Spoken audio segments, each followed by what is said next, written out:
राम। जय बोलो देवादिदेव 1008 श्री भगवान महावीर स्वामी की जय जय जय। ऐसा परमो धर्म की जय जय जय। पूज आचार्य गुरुवर श्री विद्यासागर जी महाराज की जय जय जय जय। बोलिए परम पूज्य मुनिवर श्री प्रमाण सागर जी महाराज की जय जय जय। मुनि संघ की जय जय जय। मनुष्य के जीवन में अनेक प्रकार की दुर्बलताएं हैं। कुछ दुर्बलताएं ऐसी है जो हमारे व्यक्तित्व को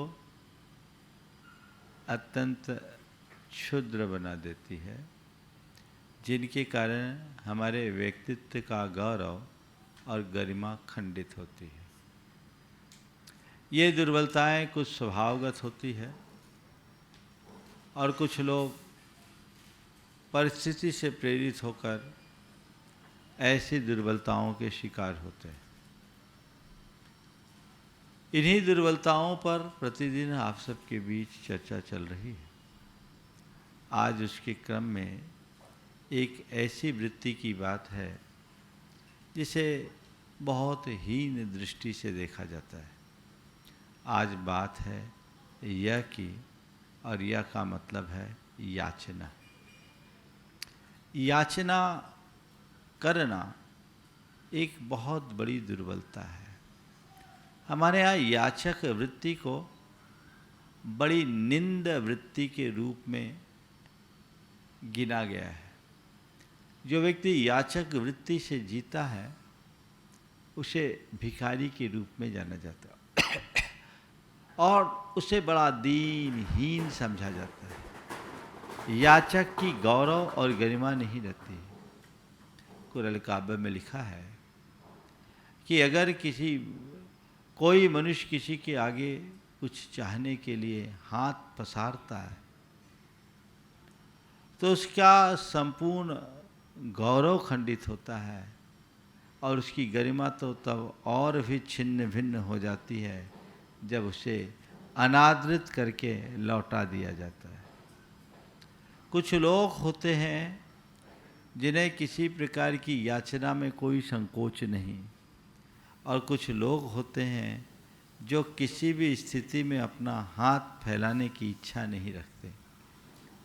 चार तरह के लोग हैं। एक वे जिनमें याचक वृत्ति है, दूसरी वे जो अयाचक वृत्ति वाले हैं, तीसरी वे जो उदार हैं, जो कोई याचक आए तो उसे लौटाते नहीं, और चौथे वे जो बड़े कृपण हैं, कंजूस हैं, उनके सामने चाहे कोई आ जाए एक दाना भी नहीं देते।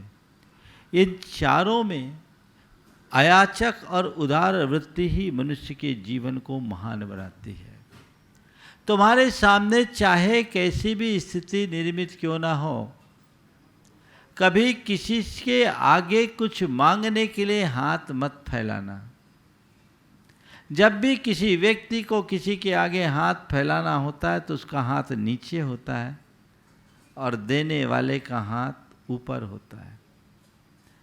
कभी किसी से कुछ मत मांगो, स्वावलंबी बनो, अपने दम पर अपने जीवन का निर्वाह करो। मांगने की वृत्ति अच्छी नहीं है, लेकिन कुछ लोग हैं जिनको मांगने की आदत है, और मांगने की आदत भी ऐसी, मांग लेना फिर कभी लौटाना नहीं, है ना। कई लोग भिक्षा में याचना करते हैं, कई लोग उधार की याचना करते हैं, लेकिन मांग लिए। भिक्षा तो एक बड़ी दीनता का द्योतक है। अगर आपने हाथ फैलाया तो वो आपकी दीनता है। और फिर कुछ लोग जो है मांगते हैं, उधार मांगते हैं, कर्ज मांगते हैं। उनका काम है मांगना, आज इससे मांगना, कल उससे मांगना, परसों उससे मांगना। मांगने की प्रवृत्ति उनकी लगती है, मांग कर लेना पर चुकाना किसी को नहीं, है ना। एक बार एक व्यक्ति एक सेठ के पास चला गया और कहा मुझे 50,000 रुपये दे दीजिए। सेठ ने कहा भैया मैं तुम्हें रुपये कैसे दे दूँ, मैं तो तुम्हें पहचानता भी नहीं। सेठ के पास गया, कहा मुझे 50,000 रुपये दे दीजिए। उसने सेठ ने कहा भैया मैं तुम्हें रुपये कैसे दे दूँ, मैं तो तुम्हें पहचानता भी नहीं। तो उसने कहा हद हो गई, अभी तक मैं जिसके पास भी गया सबने मुझे यह कह करके निकार दिया कि हम तुम्हें रुपया नहीं दे सकते क्योंकि हम तुम्हें अच्छे से पहचानते हैं। सब पहचानते हैं, जिसने अपनी पहचान ही ऐसी बना ली। तो याचकों को देखकर लोग कन्नी काटते हैं, है ना। तो याचना कभी मत करो, चाहे तुम्हारे प्राण जाने की भी नौबत क्यों ना आ जाए, कभी किसी के आगे याचना करो ही नहीं, क्योंकि उससे दीनता है। मैं एक ऐसे व्यक्ति को जानता हूं, देखो स्वाभिमानी व्यक्ति क्या होता है। उसकी स्थिति अत्यंत सामान्य, मतलब वो सिलाई मशीन चलाकर अपना रोजी रोजगार करता था। सिलाई मशीन चला करके अपना रोजी रोजगार करता था। उसके बेटे ने थोड़े उसके द्वारा जोड़े हुए पैसे से अपना कारोबार शुरू किया। संयोग ऐसा बना कि उसके बेटे का 1,25,000 रुपया लेकर कर कोलकाता जा रहा था, रास्ते में जेब कट गई, जो भी हुआ चोरी हो गई। उस व्यक्ति के ऊपर एक बहुत बड़ा झटका था। उसने मुझसे बताया, मुझे उसकी स्थिति को देखकर लगा कि इस आदमी को कहीं सहयोग देना चाहिए, दिलाना चाहिए। मैं उसको भी जानता था, उसके बेटे को भी जानता था। मैंने एक व्यक्ति से कहा कि देखो इस व्यक्ति के साथ ऐसी ऐसी स्थिति आ गई है, वो उसके ही गांव का था और बड़ा उदार था, तुम जाओ उससे बात करो और देखो ऐसे व्यक्ति को यदि थोड़ा सहयोग मिल जाए तो ये खड़ा हो जाएगा। आप सुन करके आश्चर्य करेंगे, जब उस व्यक्ति ने जाकर के कहा कि भैया तुम्हारे साथ ऐसा ऐसा हुआ है, बोलो तुम्हें क्या आवश्यकता, हम उसकी पूर्ति कर सकते हैं। उसने कहा भाई हमने आज तक किसी दूसरे के सहारे अपने जीवन को नहीं बढ़ाया, आगे भी नहीं बढ़ा सकते। हमें तो गुरु जी का आशीर्वाद ही पर्याप्त है। जैसे मैं मजदूरी करके अपना काम कर लेता हूँ, मेरा बेटा भी सिलाई करना जानता है, कुछ नहीं होगा तो वो भी सिलाई करके काम कर लेगा, लेकिन हम दूसरों के आश्रित होकर अपना जीवन नहीं बढ़ाना चाहते। कितनी ऊंची सोच है। सामने वाले ने कहा नहीं ऐसा कुछ नहीं, हम एक सहयोग देना चाहते। बोले नहीं, आपने किया इसके लिए भाव किया, इसके लिए शुक्रिया, आपको धन्यवाद, लेकिन आज की तारीख में हमें अभी आपके किसी सहयोग की आवश्यकता नहीं है। हमने आज तक किसी के आगे न तो हाथ फैलाया है और न ही हम भविष्य में किसी के आगे हाथ फैलाना चाहते हैं। हमने अपना जीवन निभा लिया। आज मेरी 70 साल की उम्र हो गई, मैं सिलाई करके अपने जीवन को चला लिया और अपने बच्चों को पाल लिया। मेरा बेटा है वो भी, और क्या है, इस काम में दिक्कत है, कल कर लेगा और कमा लेगा तो फिर काम कर लेंगे, लेकिन हम किसी के सहारे नहीं चलना चाहते। ये एक अच्छे व्यक्ति की पहचान। और कुछ लोग होते हैं जो उठपटांग काम करते हैं, ओवर एस्टिमेट बिजनेस करते हैं, अनाप शनाप खर्चा करते हैं, और इससे लेकर उसको और उससे लेकर उसको, उनका पूरा जीवन ही इसकी टोपी उसकी सिर, इसकी टोपी उसकी सिर चलते रहती। अब एक युवक आया मेरे पास, उसको उसके पिताजी लेकर आए। कारोबार करता था, परिस्थिति थोड़ी भयानक हो गई।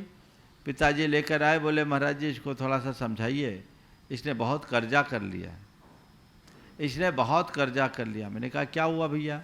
तो पता लगा लाखों रुपया का कर्जा उसने कर लिया था, क्षमता से ज़्यादा कारोबार किया और उसमें उसको नुकसान हो गया, और वो एक दूसरे को ब्याज चुकाने के लिए, एक दूसरे के लिए रकम चुकाने के लिए मोटे ब्याज दर पर रुपया लेते गया, और इसका रुपया उसको, उसका रुपया उसको, इसका रुपया उसको, इसका रुपया उसको, उसमें उसका कर्ज बढ़ गया।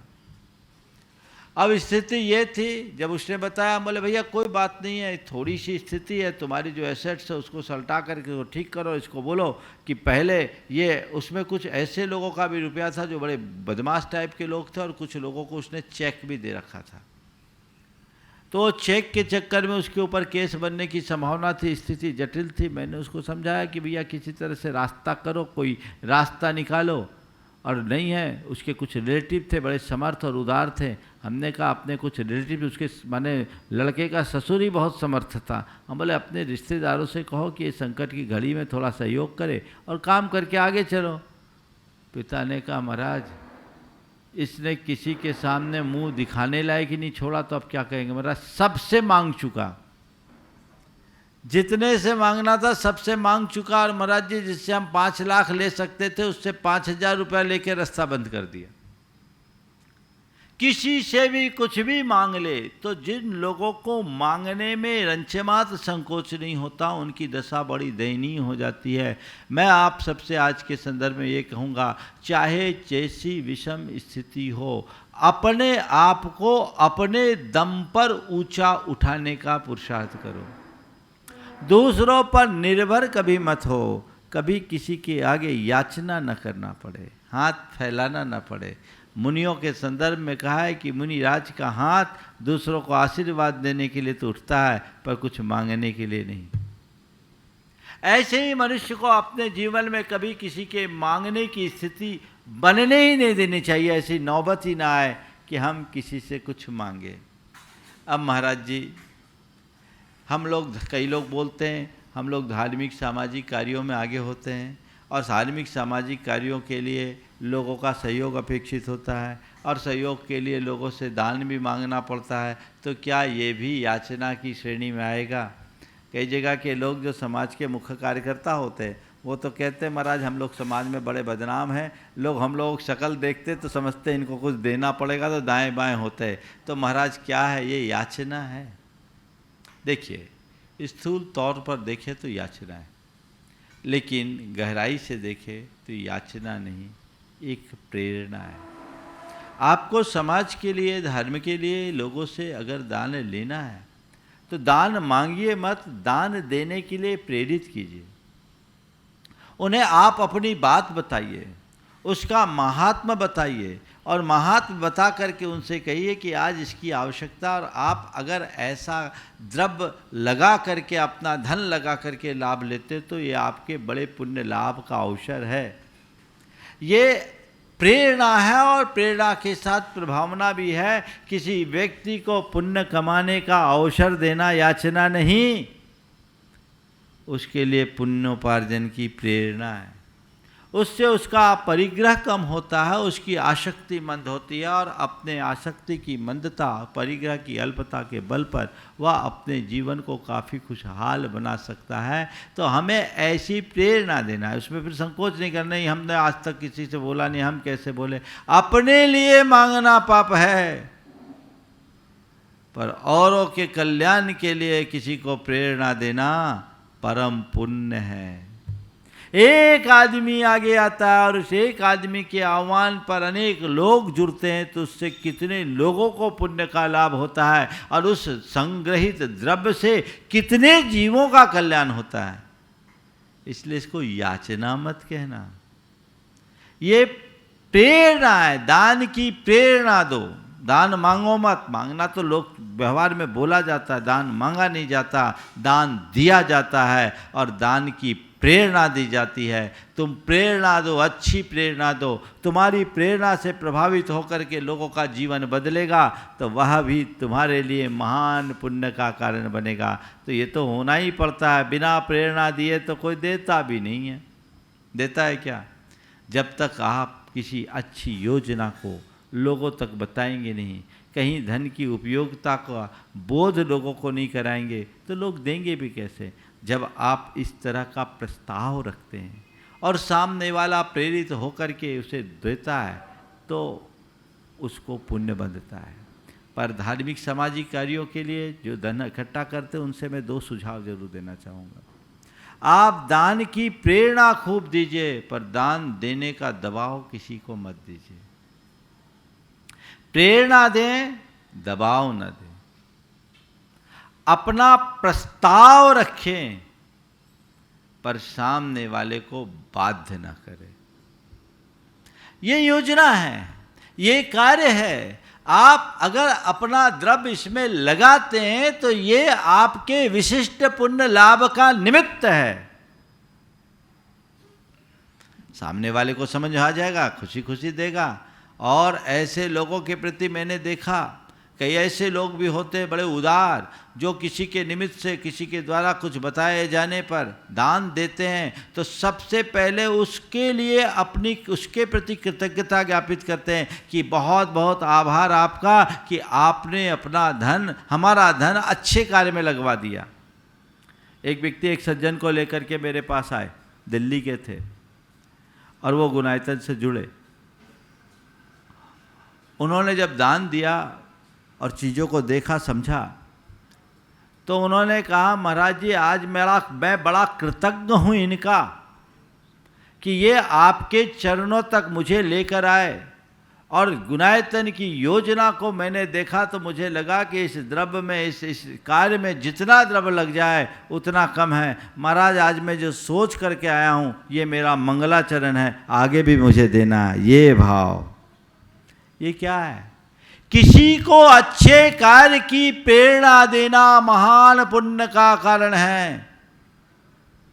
पर प्रेरणा और याचना में बड़ा अंतर है। भैया थोड़ा ही दे दो, कुछ भी दे दो, दीनता से कभी मत करना काम।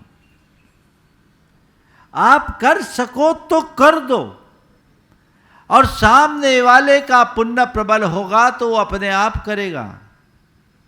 ध्यान रखना, एक बात और ध्यान रखने की है, जब तक किसी का पुण्य प्रबल नहीं होता वो चाह करके भी दान नहीं दे सकता। दान देने के उसके भाव ही नहीं होंगे तो उसके उस पुण्य की वृद्धि के लिए आप निमित्त बनिए। और ऐसे कार्य के लिए लोगों को प्रेरित करना चाहिए, प्रोत्साहित करना चाहिए, क्योंकि धर्म, संस्कृति और समाज या राष्ट्र का विकास तभी होगा। इसके लिए लोक में क्या कहते हैं? अपील करते हैं। क्या करते हैं? अपील, आह्वान, प्रेरणा। ये याचना नहीं है, ये एक निवेदन है। याचना में याचक का गौरव खंडित होता है और अच्छी प्रेरणा देने से देने वाले और प्रेरणा देने वाले दोनों का मान बढ़ता है।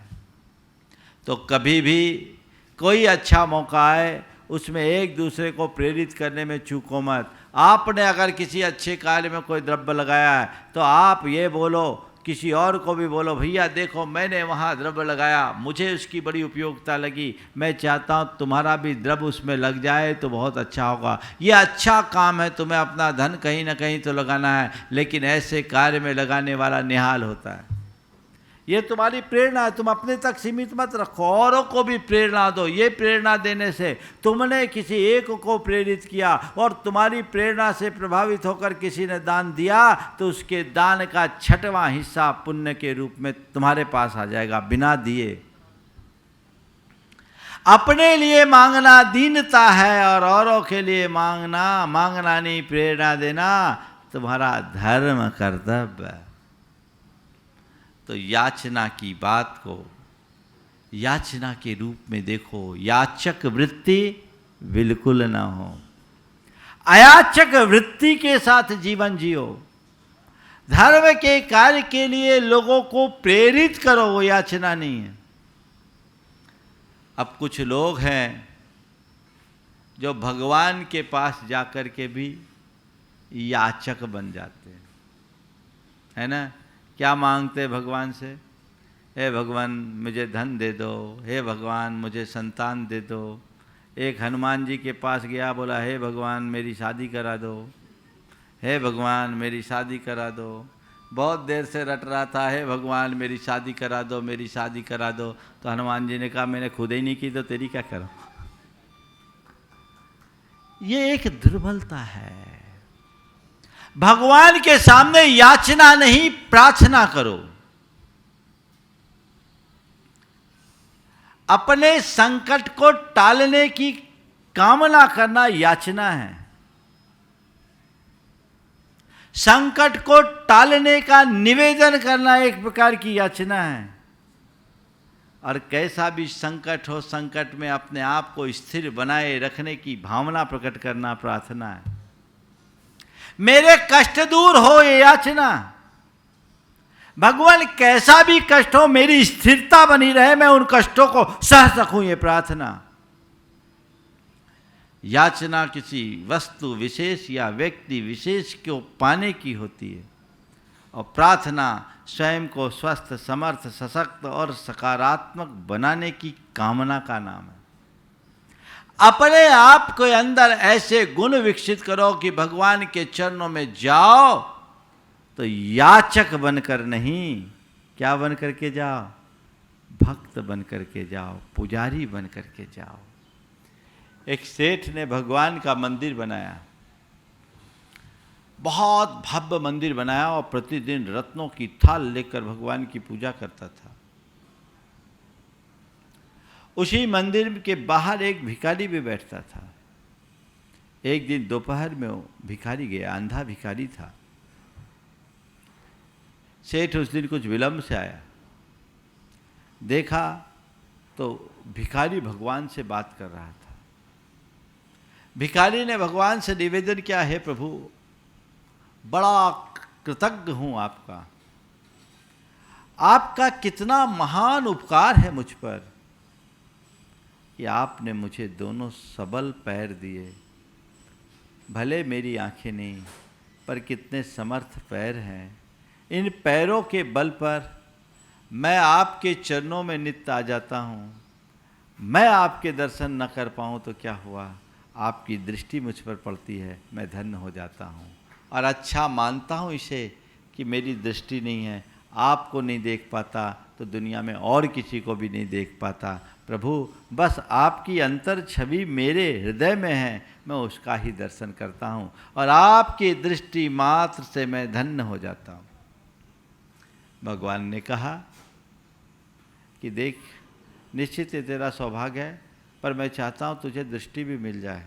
मेरी आंखें निकाल करके तू जड़ ले। भगवान की आंखें हीरे की थी। मेरी आंखें लगा करके तुम अपनी आंखों में जड़ लो, तुम्हें दृष्टि मिल जाएगी। भिखारी ने कहा, प्रभु ऐसा कष्ट मत करो मेरे पीछे, मुझे आंखें नहीं चाहिए, मुझ पर तो आपकी कृपा दृष्टि ही पर्याप्त है। मैं ऐसे ही ठीक हूँ, मेरा जीवन ऐसे बीत गया, आगे भी बीत जाएगा। पता नहीं आंखें खाऊं पाऊंगा तो कहीं मेरी आंखें चंचल ना हो जाए, किसी और पर फंस ना जाए, तो इसलिए मैं ऐसे ही ठीक हूँ। सेठ ने देखा तो तिल मिला गया।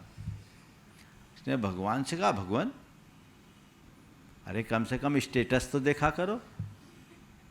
मैं आपका इतना बड़ा पुजारी, इतना बड़ा भगत, इतना विशाल मंदिर बनाया, रोज सबसे पहले मैं आपकी पूजा करता हूं, मैं ना आऊं तो आपका पूजन ही ना हो, आपका भोग भी न लगे, और आपको पसंद भी आए तो अंधा भिखारी, उसकी औकात क्या है? आज तक तो आपने मुझसे बात नहीं किया, आपको वो भिखारी पसंद आया। तो भगवान ने कहा, राजन ठीक कहते हो, मैं भिखारी को पसंद भी नहीं करता, मैं भिखारी को कभी पसंद नहीं करता, मैं याचक को कभी पसंद नहीं करता, और इसीलिए कभी मैंने भिखारी से बात भी नहीं की। भगवान आज ही तो आपने भिखारी से बात की। सेठ, काश तू भिखारी को पहचान पाता। भिखारी कौन है? जो निर्लज्जता पूर्वक मांगता है उसको ना भिखारी कहते हैं। बोले हाँ। भिखारी कौन? जो निर्लज्जता पूर्वक जिस किसी के आगे हाथ पसार दे वो भिखारी। तो भगवान ने कहा, बस मैं तुझसे यही कहना चाहता हूं, तू जिससे भिखारी कह रहा है ना, उसने आज तक मुझसे कभी कुछ नहीं मांगा। तो जिससे भिखारी कह रहा उसने आज तक मुझसे कभी कुछ नहीं मांगा, अपितु मैं अपनी ओर से उसे देना चाहा तो भी उसने कहा, प्रभु मुझे नहीं चाहिए, मेरे पास जो है पर्याप्त है। बताओ भिखारी है कि शहंशाह? लेकिन तू अपने आप को शहंशाह मानता है। तू देख, अपने आप के भीतर झांक कर देख, एक भी दिन ऐसा हुआ जिस दिन तूने अपना कोई मांग मेरे पास नहीं रखा? तो एक मुट्ठी भर चावल मेरे चरणों में चढ़ाता और मांगता क्या क्या है। कभी तू मकान मांगता है, कभी तू संतान मांगता है, कभी तू पुत्र मांगता है, कभी पुत्री मांगता है, कभी संपत्ति मांगता है, कभी स्वास्थ्य मांगता है, कभी प्रतिष्ठा मांगता है। तू रोज तो मुझसे कुछ मांगने आता है, पूजा करने आता कहाँ है? और मैं याचकों को पसंद नहीं करता, मैं भक्तों को पसंद करता हूँ। बस मैं आपसे इतना ही कहना चाहता हूँ, भगवान के चरणों में जाओ तो याचक बनकर मत जाओ, भक्त बन करके जाओ, समर्पण के भाव से जाओ। मुझे उसकी जरूरत ही नहीं है तो भिखारी कौन समझ लो। हम काश ये पहचान पाए। याचक वृत्ति मनुष्य के पतन का द्योतक है और अयाचक भाव मनुष्य की गरिमा का प्रतीक। तो याचक वृत्ति से मुक्त होकर अयाचक भाव अपने हृदय में ढारे तो हमारा जीवन आगे बढ़ेगा। अब तीसरा, कई लोग हैं जो अपनी परिस्थिति से पीड़ित होकर की याचना करते हैं। जो आदतन याचना करते तो अलग बात है, पर मैं एक बात और कहूँगा आप लोगों को, दुनिया में भिखारी वे नहीं जो सड़क पर घूमते दिखते हैं, भिखारी वे भी हैं जो सफ़ेद पोश होते हैं, गाड़ी बंगला में घूमते हैं। अंतर ये है कि वे भिखारी 2-4 रुपये मांगते हैं और इनकी मांग 2-4, 10-20 लाख और करोड़ की होती है। ये बड़े, जिसकी जितनी बड़ी मांग वो उतना बड़ा भिखारी। उस चित्त से बचो। पर तीसरे क्रम के लोग वे लोग होते हैं जो व्यक्ति घोर कंजूस, कृपण, अनुदार होते हैं। तुम्हारे यहां अगर कोई व्यक्ति परिस्थिति से पीड़ित होकर के मांगने आया है तो अपने दरवाजे पर आए याचक को कभी खाली मत लौटाओ। कुरल काव्य में लिखा है, जिस घर के दरवाजे पर आया हुआ कोई भी याचक अनादृत होकर नहीं लौटता, उसका वंश कभी निर्बीज नहीं होता। जिस घर के दरवाजे पर आया हुआ याचक कभी अनादृत होकर नहीं लौटता, उसका वंश कभी निर्बीज नहीं होता। आपके पास कोई आया है, 1 रोटी 2 रोटी की मांग या 1 रुपये 2 रुपये की मांग लेकर, और आपने कह दिया चलो जाओ यहाँ कुछ नहीं है। सच में ऐसे व्यक्ति के पास सब कुछ होने के बाद भी कुछ नहीं है। उसकी परिस्थिति देखो, उसकी दशा देखो, और तुम्हारा हृदय दया से द्रवीभूत होना चाहिए। हाँ, मांगता हूँ कि कई लोग ऐसे हैं जो आदतन भिखारी बने रहते हैं, वो उनका धंधा हो गया है। अभी कुछ दिन पहले एक समाचार आया था, एक भिखारी मरा और उसके मरने के उपरांत उसके पास जो पासबुक वगैरह निकले, उससे उसके पोस्ट ऑफिस और बैंक में 62 लाख रुपए थे। पूरी जिंदगी भीख मांग मांग कर गुजार दिया। वो व्यक्ति अलग पहचान में आ जाते। फिर भी यदि तुम्हारे द्वार पर कोई आया है तो तुम्हें चाहिए कि समर्थ होते हुए उसे जितना बन सके सहयोग दो, असहयोग मत दो, उसे यूं न लौटाओ। हाँ, जो जाहिर तौर पर दिखता है कि ये तो इसका दुरुपयोग करेगा, जिसको तुम जानते हो, पहचानते हो कि तुमने यहाँ पैसा दिया, उधर वो शराब पिया, उसको तुम नकार दो। लेकिन आम परिस्थिति से पीड़ित कोई व्यक्ति किसी भी वजह से, चाहे वो तुम्हारे दरवाजे पर आने वाला भिखारी हो, चाहे तुम्हारा कोई साधर्मी या सामाजिक बंधु हो, यदि वो तुम्हारे पास हाथ फैलाता है तो तुम्हारा हाथ उदारता से बढ़ते रहना चाहिए। कहते रहीम खान खाना बहुत उदार व्यक्ति थे। वे अपने दरवाजे से कभी किसी याचक को लौटाते नहीं थे। उनसे किसी ने कहा कि ये क्या बात है, आपने कोई आए उसको आप दान देते रहते हो, और दान देते समय उनकी आंखें नम हो जाती थी। तो किसी ने पूछा कि सीखे कहाँ नवाबजू जो ऐसी देनी देन, जो जो कर ऊंचो कियो त्यों तो नीची ने। हे नवाब साहब, आपने ये सीख कहाँ से प्राप्त की जो आप इतने खुले दिल से दान दे रहे हैं, और दान देने के लिए सामने वाला जैसे जैसे अपना आप दान देने के लिए अपना हाथ जो जो ऊपर उठाते हो त्यों आपकी आंखें नीचे नम हो जाती है। तो कहते हैं रहीम जी ने जो जवाब दिया वो उनकी उदारता का द्योतक है।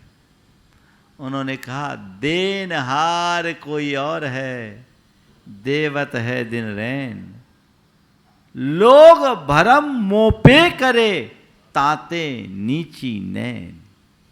अरे मैं देने वाला कहाँ हूं? देने वाला तो कोई और है जो मेरे संयोगों से मुझे मिल रहा है। मैं देने में निमित्त बन रहा हूं और लोग ये भ्रम कर रहे हैं कि ये दे रहा है, यश मेरा हो रहा है, इसलिए मेरी आंखें नम हो रही है। यह है उदारता। तुम्हारे पास सरप्लस है तो कोई आया है दो, उसे देने में संकोच मत करो, शक्ति भर दो, शक्ति से बाहर मत देना। व्यक्ति की स्थिति को देखते हुए दो, और दो तो सहयोग के भाव से दो, ऐसे मत देना, दे दोगे तो फंस जाओगे। आया मेरे पास सामर्थ्य है और मेरे स्वल्प सहयोग से सामने वाला अगर खड़ा हो सकता है तो किस बात का संकोच, एक दिन तो मुझे भी छोड़ करके जाना है। उदार मनुष्य कभी किसी को लौटाता नहीं और कंजूस मनुष्य कभी किसी को देता नहीं। आज ऐसे कंजूसों की भरमार है। ऐसी कृपणता भरे चित्त से मुक्त हो, अयाचक बनो और उदार बनो, याचक मत बनो, कृपण मत बनो। जीवन में कभी किसी से याचना मत करना, और कोई याचक आए तो उसे अनादृत मत करना। एक आचार्य ने लिखा कि तुम्हारे दरवाजे पर आया हुआ जो भिखारी है ना, तुमसे भीख नहीं मांगता, तुम्हें बहुत बड़ी सीख देता है। तुम्हारे द्वार पर आया हुआ भिखारी तुमसे भीख नहीं मांगता, तुम्हें बहुत बड़ी सीख देता है। क्या देता है? वो कहता भैया दान दो, दान दो, दान दो। मैंने दान नहीं दिया तो मैं भिखारी हो गया, अब तुम सोच लो तुम्हारा क्या हाल होगा। शिक्षन्ते नहीं याचन्ते भिक्षा चारा ग्रहे ग्रहे, दीयताम दीयताम नित्यम मदातु गति मिदृशिम। मेरी दशा देख लो और समझ लो। इसलिए कंजूस मत बनो, उदार बनो। एक भिखारी था, 3 दिन से भूखा था। वो एक सेठ के दरवाजे पे गया, उनसे निवेदन करने लगा कुछ दे दो। सेठ ने कहा यहाँ कुछ नहीं है। भिखारी ने कहा कुछ तो दे दो। कह दिया नहीं यहाँ कुछ नहीं है। भिखारी भी ऐसा वैसा नहीं था।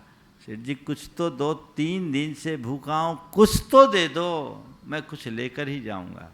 जब भिखारी अड़ गया तो सेठ ने कहा ठीक है मैं तुम्हें भीख दूंगा, लेकिन एक शर्त है। बोले क्या?